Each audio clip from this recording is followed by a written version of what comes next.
Welcome to the Undrafted Armchair Quarterbacks. We're Jim and Joe, lifelong friends, lifelong fans, bringing you fan-driven sports talk the way real fans do. No overpaid experts, no scripted analysis, just honest takes on the game's players and the big stories shaping sports right now. And we want you to be a part of it too. Drop your comments, questions, and takes. We'll read them all, bring them into future shows. Please hit like, subscribe, tell your friends about us. We love having you with us. Join our conversation every week for free on YouTube, Spotify, Instagram, and TikTok. And happy Wednesday, Masters Eve, Mr. Joe. Hump day. I bet you we're not quite as pumped up and maybe a little nervous as a few golfers who are teeing off tomorrow in arguably the best major, certainly one of the best. But we got something else to talk about first, another ball, a bigger ball, because on Monday night we had the NCAA Men's National Championship game. Before we get to that, let's bring in Teddy. Teddy's our resident basketball/golf expert, so that's why he's been on quite a bit, because basketball obviously was center stage for so long. So let me get Teddy in here, and then we will be off and running. Because we have a lot to talk about when it comes to the Masters. That's what this show's pretty much dedicated to, since that is certainly something I will be glued to this weekend. Yeah, me too. And it was a really surprising game too, 69-63. And I think we were predicting that it was going to be a bit higher scoring game than that. Yeah, so, I was. Well, you know, I didn't think it was going to get into the 90s. So I think I called if Michigan hit 77, they would win. But, you know, it was a little lower than I expected. But, hey, Teddy, what's up? How you doing, man? Hey, Teddy. There's the fine, upstanding young man. Yes, sir. Going good. By the way, in case people don't know, Teddy's down in Milledgeville, Georgia, at Georgia College and State University. And since I'm, helping him out with most of his utilities, he has the cheap Wi-Fi. So if he doesn't look as good as, we do, it's because of that. Not his fault. He looked a little blurry, so I started feeling like I was in the aftermath of a keg party with you there at the school. A keg party. I don't think they call it that anymore, Jim. But anyways, hey, so here's the thing. Masters. It's Masters week. It's Masters. But there was a huge game on Monday night. We got to recap before we get into that. NCAA basketball. That game, wow, it was a letdown for me, really just because of the game itself. I don't love either team. I don't hate either team. But it was just, as a fan for watching basketball, it kind of sucked, really. Yeah, I mean, I think it was very defensive. Obviously, either team couldn't really make anything to save their lives, specifically from the three-point line. I think Michigan's first three was, I want to say, either super late in the first half or early in the second. So they can't really make anything. Yaxel was like 60%, but he couldn't really stay out of that game. But yeah, it wasn't the best when it comes to scoring, but I thought it was a good, physical, tough game. But I mean, UConn just played horrible, and I thought Michigan deserved the win. And really, really good job, and really kudos to Dusty May, because he took FAU to the Final Four a couple years ago, and he took this Michigan team that was really bad to a national championship winner in just 2 years. So props to him. But I didn't mind seeing Dan Hurley lose for me. I kind of enjoyed that personally. But yeah, I think I don't think a lot of people, other than UConn fans, were upset about that. I don't think anyone wants to see a dynasty happen in front of their eyes if it's not their dynasty. 28 free throws. They make 25 of them. I don't know if that's one of the reasons the game wasn't just that exciting for me to watch, because it was kind of won at the free throw line. And I'll be honest with you, I have an episode where I have a video up that I showed when Duke and UConn played. It was, UConn had 9 fouls and Duke had like 1. The same kind of thing happened. I'm not blaming the refs. I hate to blame the refs. Anytime someone blames the refs, I think it's just the biggest cop-out there is. But, man, you can't tell me both teams are playing hard. Both teams are doing similar things. Both teams are getting them inside. It's not like one team is shooting only threes. and the foul disparity is 2-7, 2-8, 3-10. I mean, I felt sorry for UConn because I just think that put them out of the game. It screwed up their entire roster on the floor. It screwed up everything, and I just don't think they ever got over it, quite frankly. I love both your guys' points, and you hit the nail on the head. I wrote down factor, non-factor on a couple of things when I was thinking about the game. And UConn had 16 free throws, and you just mentioned, Joe, that Michigan had 28 free throws. UConn only had 16. They made 12. Michigan had 28. They made 25.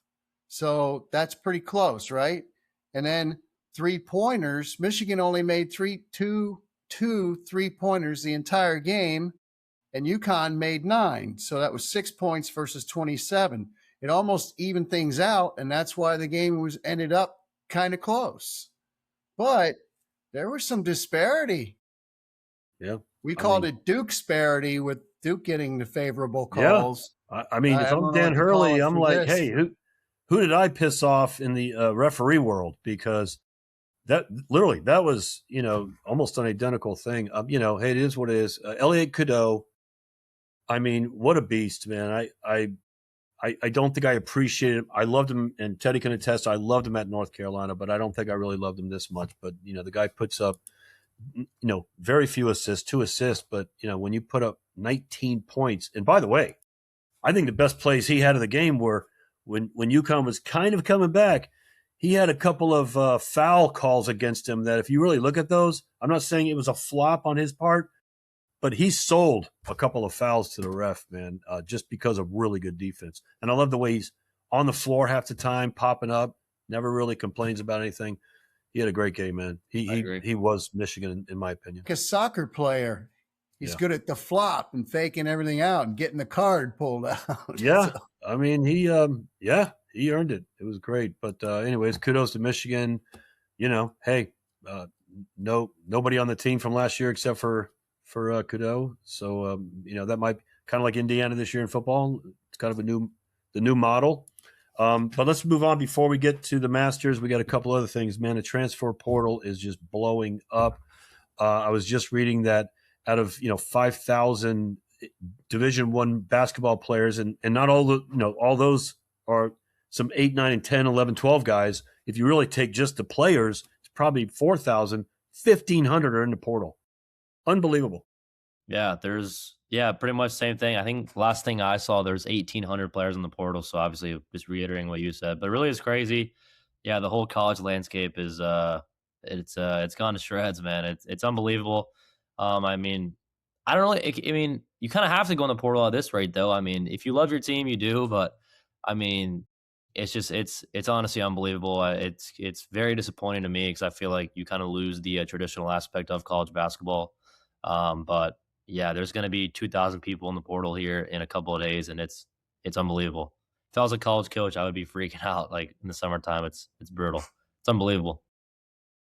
Well, is that busy? I mean, can't they bring in some more TSA agents to make it a little easier for them to get in? I think Trump's trying to do that. He had a couple executive orders that I think that he's going to make it where you can only transfer one time, or it's something along those lines. But something's got to happen. Some new rules or regulations have to come in play because you can transfer every year. You can transfer to 4 or 5 different schools, and I mean, it's unbelievable. It's crazy.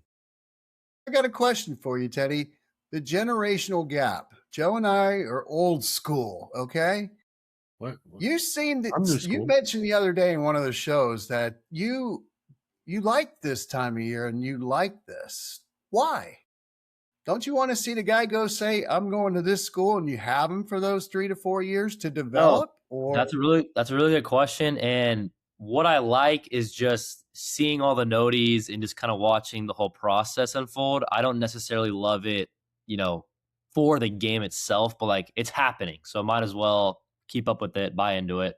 But I keep up with the college basketball. I follow the sport very heavily. It's probably the sport I follow the most. But just seeing, where everyone's going to visit, how much money people are getting, all that stuff. I like to stay in the flow, and I like to, kind of see what's going on. But from a game aspect, I don't love it because I would love to have, 3 or 4 guys on my team stay for 3 or 4 years and, ride it out. But, it's just not how it's not how the landscape is anymore. So, but I do like, checking the noties and seeing that kind of stuff. But for the game aspect, I don't necessarily love it. No. I like your attitude. You buy in. I heard you Yeah. say you buy into it Comment, because so it might is as well. Yeah. it is what it is Yeah. Agreed. I mean, don't hate until the it player. changes. Yeah. Don't hate the player, hate the game, right? I Yeah. mean, It's Right. part of it, man. It's But I well, like the listen, half players. of Carolina's teams in the portal. Michigan, I don't know what they're going to do, but Duke, 2 of their players went to the portal. So it's open season for any team. Is not immune to it, I can tell you that. But any team can lose a player. I will say this: I think a lot of these players transfer that may not be in their own mind guaranteed a spot to start. I see a lot of younger players going on good teams because people are coming in. I don't know. I don't want to say that they don't want to compete for it, but I mean, let's face it. You can compete and take your chances or go somewhere where you're pretty much guaranteed. I know money drives a lot of it for sure. Coaching changes. I think half of UNC's teams in the portal in a big part because it's a brand new coach coming and and let's face it, they were recruited by, Hubert Davis, right? So there's a lot of reasons out there too. I think these kids get stereotyped too. Money, money, money. I think there's a lot more reasons than money for a lot of these kids because let's face it, a lot of them are making a lot of money already that end up transferring. yeah. Another thing Um, too, you I know, think I think is very interesting is Bryson Tiller was a forward for Kansas and he's in the portal. But he's literally come out and saying there's been a lot of sources that have backed this up, but he's pretty much in the portal right now with a pretty good intention of coming back, but he just wants to see what offers he can get, and his only goal really is just to try to get Kansas to match that offer. So I mean, there's a lot of people that do that, but yeah, there's a lot of other reasons, but I mean, I think it's just pretty selfish, in my opinion, to go out and do that with no intention of going anywhere else. But if you can make an extra 200 grand, I mean, I guess why not? Why not do it? But yeah. um, Well, there's some. also, if somebody said, "Hey, what are you worth?" I'm like, "I don't know. Let me go find out." Nothing wrong with at least finding out what you're worth. But some of the big names, Najee from Baylor, you've got some big names. Rob Wright the third, um, Jalen Petty, kind of a shocker. I will tell you this: it was kind of interesting. Mario Cristobal, I know he's a football coach, but this applies to basketball. It was really the greatest line ever. They asked him a couple of months ago during the heat of recruiting. They said, who is the hardest to recruit? What's the hardest thing about recruiting? And he said, the hardest part of recruiting is your own players that you currently have. You're not only recruiting new players and looking for people in the transfer portal, you're trying to keep your own people here. It's a double-edged sword. You get a good player, you lose some good players. So coaches today, it's a 3-ring circus, recruiting, portal, keeping your own players. And so all of those require, not only great player assessment, all that, but, a lot of work. So we'll see what happens. I think, I got one more thing to say. My disdain for the transfer portal is now etched in stone when I read this morning that Florida State freshman guard Xavier Osceola, who is the first member of the Seminole tribe. Yes, that's our mascot, Chief Osceola on top of Renegade, right? This kid's from South Florida, from Hollywood. Xavier Osceola went into the transfer portal. He's the first player in Division I men's basketball from the Seminole tribe. He's a freshman, still has 4 years of eligibility. He put up 15.4 points a game as a senior in high school, 5 assists, 2.5 steals per game. He's a good basketball player, and he's gone. Or he's holding out for more what better money. team to play for than the Florida State Seminoles if you're an actual Seminole? I mean, And that's how I felt. I'm already in a bad mood because the Gators swept the Seminoles in baseball this year. So there we go. I'm done. Stacking on top, Jim. yeah. Stacking on. I'll get better. Well, we'll see. The game's changed. Last year, there were 913 this time in the portal on day one. The year before that, 340 day one. Now there's, 1,700. Half of UNC's team. By the way, one of the wildest people in the portal is a 2023 draft pick in the NBA name's Najee. So, hey, it's a free-for-all, people. I know. One quick thing on NCAA college basketball before we go. I'm a Tar Heel fan. People might know that. The Mike Malone hire, I think, was fantastic. If you haven't watched his press introduction, it's great. But one thing I loved about him, he said, "I'm not from North Carolina, blah, blah, blah. I'm looking forward to becoming part of the family." But the whole time he had a DES button on his lapel right here. And that's the button that everyone who attended Dean Smith's funeral was wearing. So he actually acquired one of those buttons intentionally to put on during his press conference. And I thought that was pretty amazing, really. I mean, it was the original button from that funeral. So it's pretty cool. I'm optimistic. I'm pretty happy. Roy Williams blessed it. Got to be good. All right. Well, that's behind us. College basketball, the actual season is behind us. Congrats to Now Michigan. let's move on to what I'm going to be glued. There's memes everywhere. Some men, I've even heard friends that get like a colostomy or, a bag installed so they don't have to get off the couch. I like that the Masters is now covering it from morning till final round. Remember, it used to be in the old days, you got like 2 hours. That was it. That was the only telecast, from like 4 to 6. So thank goodness for that. There's a lot to talk about. We can talk about the history. We can talk about the course. We can talk about the players. We can talk about anything. Teddy, you're our resident golf expert. Lead us off with something. Yeah, there's a lot of roads you can travel down with this. In my opinion, this is easily the best tournament, in golf. It's the most exclusive tournament in golf. And one thing I think is really interesting and really cool, like when you think about it like this, is the Champions Dinner's arguably one of the most high-profile, exclusive dinners in the world. Only people that have won the Masters and the chairman of the Masters, the USGA director, can go to this tournament. No billionaires, no presidents, nothing like that. You have to win the Masters or be the director of the Masters. So I think it's really crazy and really cool and something like that. I feel like people don't really think about too much. And I will say Rory's dinner sounded awful. So I am glad I will not be attending. I'll say that. Yeah.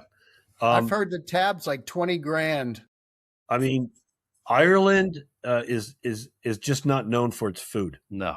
So Rory did he deliver? I mean, he did not disappoint. His dinner sounds like it is horrible. Of course, I'm sure with the master chefs, with Augusta's chefs, I'm sure they'll even make that pretty appealing. Yeah. So we'll see.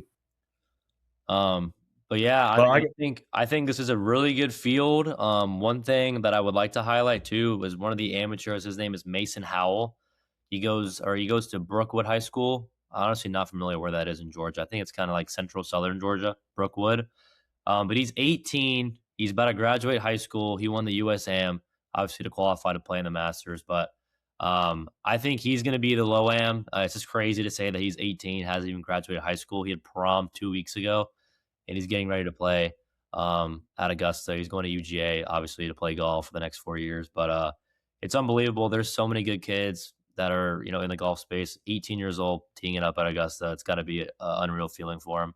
But the low ams, I always enjoy looking at the amateurs play because some play awful, and then some, there's a couple that kind of, show some fight a little bit. So I'm excited to see Mason Howell play. But I think it's a really good field. I think it's really open. I don't think there's really one player. I feel like for a couple of years it's Dustin was going to win. Like everyone knew Dustin Johnson was going to win, or Scotty, or there's I feel like always a clear favorite. But this year there's a lot of really good names. It's a really good field, and I think it's pretty open. I don't think there's really one or two guys that really have it down. So I think it's really going to be anybody's year. If Scotty was playing better, if he was playing like Scotty of old the last few tournaments, I think he is a favorite, by the way, even in spite of that. Just a couple of, overviews. It's the 90th Masters this year, in case you're keeping track out there. The purse has crept up and up. It's now $21 million for the winner. Of course, we know a lot more comes along with it than that. And I think it's a record 91 player field, which is pretty crazy. Yeah. As far as the course itself, I love the fact that the rain was about 2 days ago here. I live in North Georgia. I'm about 3 hours from Augusta.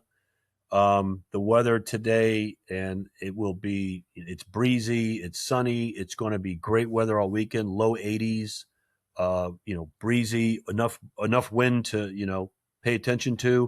So this course will be firm and fast Saturday and Sunday in particular, because I can't stand when it pours down rain on Friday. And then these players are going out there and looking at a course that's just not nearly as dangerous. It just takes something away from it from me. Yeah, we get enough of that with the British Open. Yeah, no with the kidding. rain and Yeah. the elements and all that. We want good weather Right, here. right. Yeah, We're Americans. We deserve good weather. that's right. The only change to the course this year is the 17th hole. It's been lengthened by 10 yards. It's kind of funny. I heard someone comment 10 yards and somebody else said, oh, that's not too bad. And the guy kind of said, hey, in Augusta, every yard matters. So who knows what that 10 yards might mean to the 17th hole. A yard like no other. Yes. Yeah. I've had the luxury of going 4 times. Here's the biggest no kidding statement ever made. Like, if you get a chance, go. But it does boggle your mind. The one thing that always stands out: the grounds are beautiful. The $1.50 pimento cheese sandwich. It's been $1.50 ever since I've been going there. You got to have 1 or 4 of those. The beer is only like $2, and it's in a master's cup that everyone walks around because they're collector's items. You see the guys with like 40 cups. I'm sure they weren't pulling those out of the garbage can. But I will For tell dessert. you, yeah. Peach The one ice thing that will cream stick out in your sandwich. mind is how hilly Augusta National is, man. It is. I mean, it's literally, if you just walk it yourself in pretty good shape, it is amazingly hilly. I mean, the fairway up to number 1, the fairway down and up to number 10. I mean, it's just incredibly hilly. So, conditioning does matter by Sunday, I can tell you. I'm sorry, I didn't mean to cut you off, Joe. It's all right. Earlier. I watched some of the par 3, and they were going to the restaurant today on the ESPN network, and peach ice cream sandwiches. Peach ice cream sandwiches sounded pretty good. Sounds Hey, Yeah. whatever. Sounds pretty good to me. But it is kind of funny. All their sandwiches are in really like green wrappers. They've even taken the time to match the wrapper color to the grass. So if a wrapper gets away on TV, you won't see any trash. It'll just blend in with the beauty. It's crazy, man. It's I agree. That's brilliant. I love how like historic it is. You can't have phones. You can't run. Like little things like that, I think is really cool. And when you keep a tradition like that for X amount of years, I think it just makes people so much more interested and intrigued about the tournament. And I think that's what makes Augusta so special. It's just the historical, traditional stuff around it. I agree. But yeah, I even like super the way they designed it. It's not deep rough. Long drivers have an advantage because they can hit shorter irons into the greens. However, you're not looking for power hitters. I mean, shoot, anybody can win. Anybody can win Augusta, no matter how long or short or good you are. I mean, you can win it if you're putting hot and your short game's good. You can win it. Glad you brought that up. I think I saw, or aren't the announcers not allowed to say it's in the rough? They're supposed to say it's in the second cut. Yeah, they can't say fans. They got to say patrons. They can't say back 9. They have to say second 9. There's a couple more that I'm missing, but that's actually cool. Even the caddies, the classic white caddy outfits they have to wear. Really I mean, cool. it is a tradition like no other. I mean, they're right. It's pretty good. And on the par 3 contest today, all the kids of the golfers are out there wearing those same little white, look like little white jumpsuits, caddy outfits. Yeah, that was pretty amazing. It's cute. Yeah, I turned it on for like 2 minutes before my class, and I watched Tommy Fleetwood hole out on like hole 4. That was really cool. That's funny. It was his kids that I watched. His kid is very famous too, and he did not get it over the water. If you know, you know. He did not get it over today. He was close. He was close though. Missed it by that much. He was close. Yeah, that's cool. Yeah, the practice rounds are.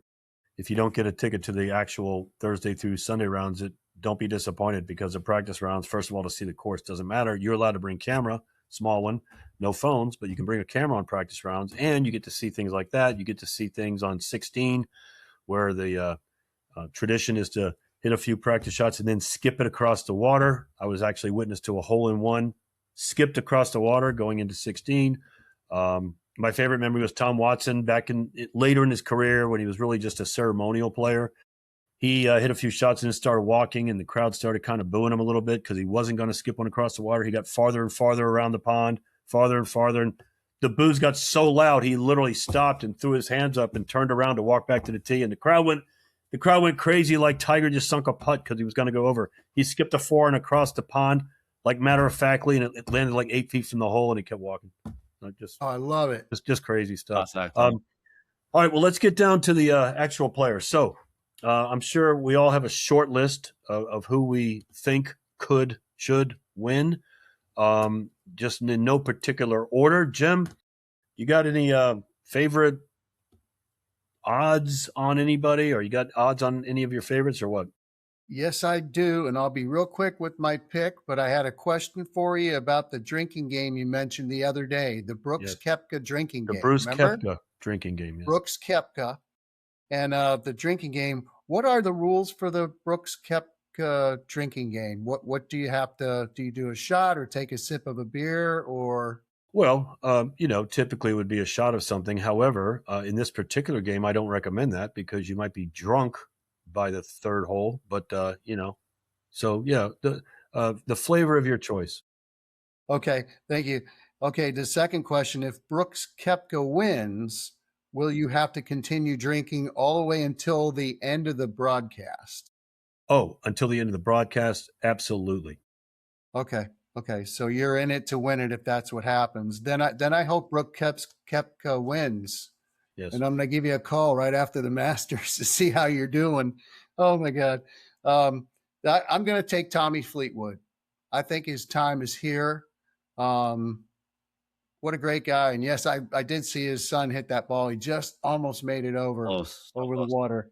He's got a good swing too, better than mine. But I'm going to take Tommy Fleetwood, and he's going to win in a playoff over Brooks Koepka. It's a great pick. I like Tommy. That is that's bold. Did I say Mick Fleetwood? Tommy Fleetwood. No, Mick Fleetwood would just drum his way through the thing anyways.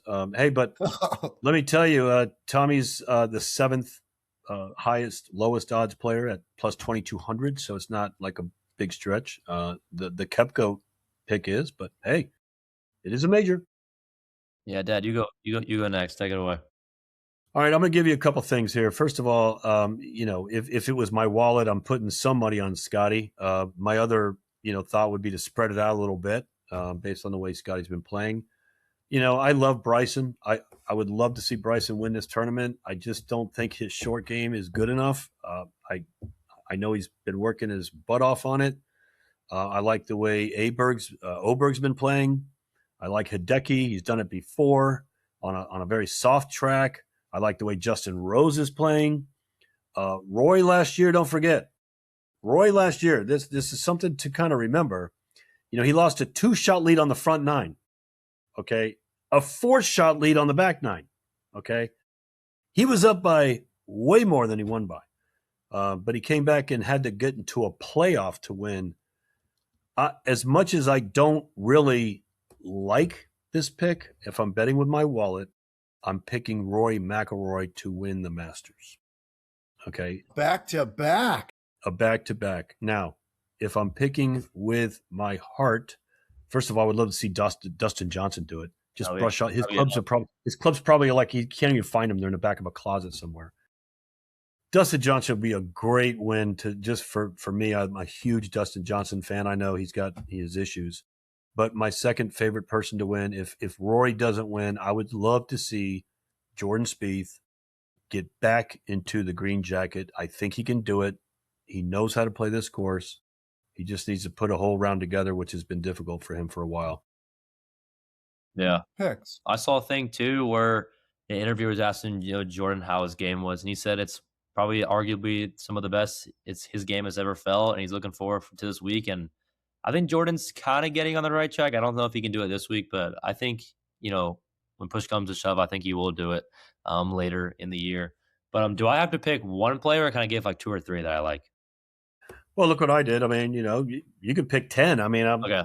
I'll give pick, You better get one right. maybe pick who you think will win, but maybe the little dark horse or something. Right. Okay. Yeah, Well, good idea.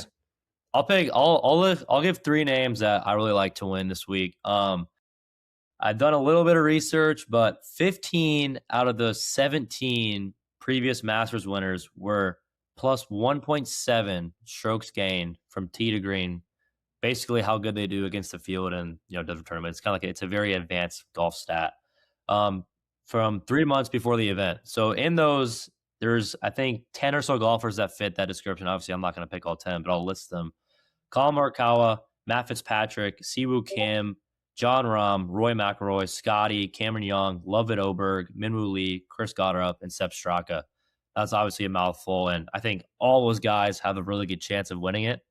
But 2 names that I like are on this list, and then the other name I'll list too. But my 3 picks are going to be Colin Morikawa, Cameron Young, because Cameron Young's my guy. That's my guy. I'm going to bet with Cameron Young pretty much every week he tees it up. And then I think Bryson DeChambeau can get it done this week too. He's been playing really good on the Live Tour.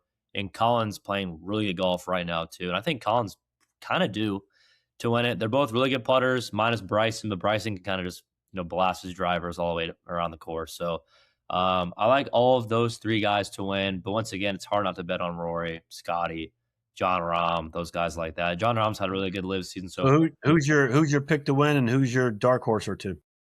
Dark horse or 2, I would go Cameron Smith, Siwoo Kim, and Akshay Bhatia. Those are my 3 dark horses.